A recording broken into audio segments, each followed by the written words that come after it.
Hey guys, long time no see. Toronto has its first case of West Nile virus this year. What do you need to know?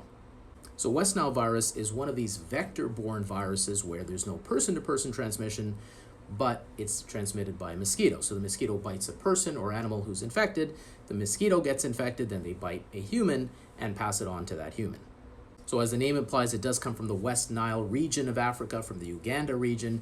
It's been in this country since the early 2000s, and it is all over the world due to migratory birds. But the good news is that it is a relatively mild viral infection.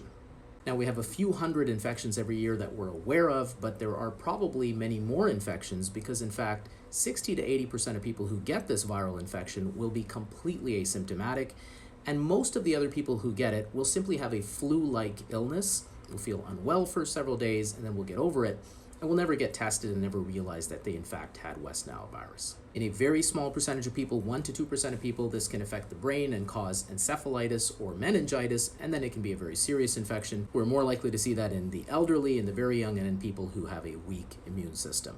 So this is something we see every summer, in the late summer. It's not something to panic about. Your best way of protecting yourself is to avoid getting a mosquito bite. Once you have this virus, there's no real treatment for it, but if you never get bitten, you will never get the virus, and that means wearing insect repellent, not going out after dusk, wearing long sleeves, wearing socks, wearing pants, keeping your windows closed, making sure the screens on your windows don't have holes in them, and making sure you don't have sitting water around your property because that's where these mosquitoes proliferate. Stay safe.